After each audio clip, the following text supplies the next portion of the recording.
Welcome back, gamers, to Top 10 Gaming. I'm your host, Johnny Rogers. If you happen to be new here to the channel, make sure you tap that subscribe button to always be the first to know about the latest and greatest gaming trends. Plus, comment down below with which Pokemon that you would love to see have their own solo movie in this cinematic universe. Also, I must warn you, this video will contain spoilers, so if you don't want your Pokemon dreams ruined, just bookmark this video and then watch it after you see the movie. With that out of the way, let's jump into today's video of the Detective Pikachu ending explained.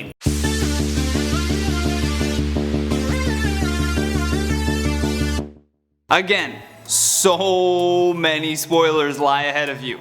I am about to explain the ending and give away the entire movie. Alright, we good? All of you watching have seen the movie and want some explanation?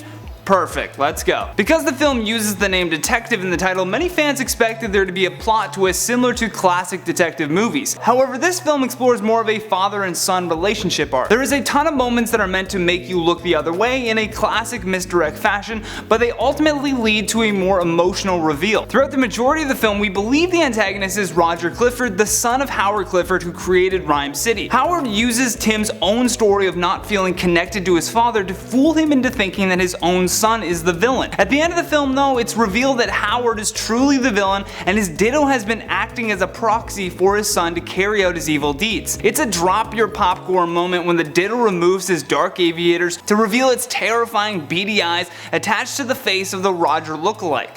Howard's plan this whole time was to extract Mewtwo's psionic abilities and create this purple gas that causes domesticated Pokemon to go wild. Howard then swaps his consciousness with Mewtwo so that he can become merged with the legendary Pokemon. With Howard now in control of Mewtwo, he uses its abilities to take these wild Pokemon and merge them with all of their human counterparts. Well, at least in the vicinity of Rhyme City, that is. After defeating Howard and freeing Mewtwo from this mind control experiment, the big reveal is that Pikachu was Tim's father this whole time. I know, it sounds crazy, so allow me to explain. Tim's father had gone undercover to expose the secret facility that was experimenting on Mewtwo. When he sees how they're treating the Pokemon, he and his Pikachu decide to free the Mewtwo and attempt to escape. Unfortunately, a group of Greninjas are sent after him to knock his car off the road. Mewtwo comes to Harry's rescue, but is too late. Pikachu begs Mewtwo to save his trainer, so now with Mewtwo having a restored faith in humanity, he merges the two together, except that process wipes Pikachu's memory clean. When Tim meets Mewtwo later on in the film, he's with his Pikachu dad, and the big reveal hits the audience when Mewtwo says, "Your father has been there all along." And then he separates the two along with all of the other humans who were bonded with their Pokemon. The audience went crazy upon seeing Tim's father, also played by Ryan Reynolds, alive and in his own body, coffee addiction and all. It's the perfect father-son reunion that hits you right in the feels. The point of the ending was not to necessarily tease a sequel or set up future films, but to be able to come full circle and stand on its own.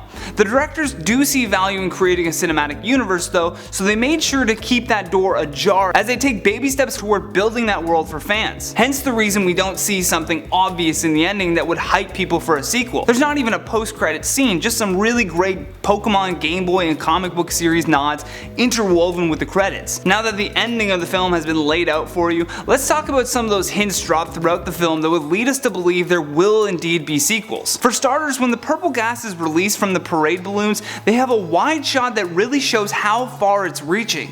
If the next film follows the events of this one, we could see that purple gas becoming an issue. It causes Pokemon to go absolutely wild, which would spell problems for the Pokemon universe. We also see several nostalgic posters in Tim's childhood room that could be hinting at them pulling a Star Wars move on us and starting in the middle, then jumping back to the beginning and working their way up to this future timeline. For example, there's one that has a red and green Pokemon facing off, another showing black and white Pokemon doing this as well. These are direct references to Pokemon Red and Green, aka Emerald and Ruby, as well as Pokemon Black and White. We also saw a Cerulean tournament poster with a Blastoise on it, which is also the home of Misty, and probably the one that we would be the most excited for was the tease of Trainer Red. In the promotional video for Rhyme City, they show a battle in the Coliseum and highlight a man dressed in a vibrant red trainer outfit. Red is known as the champion from Palatown, as well as the living legend for his defeat defeat of Team Rocket and Kanto during his quest. Plus, we can't forget to mention the subtle lines that talk about ancient Mew. This would be a whole other story they could explore as well. When the scientists are discussing the capture of Mewtwo, they reference the Kanto region. However, they did not create Mewtwo.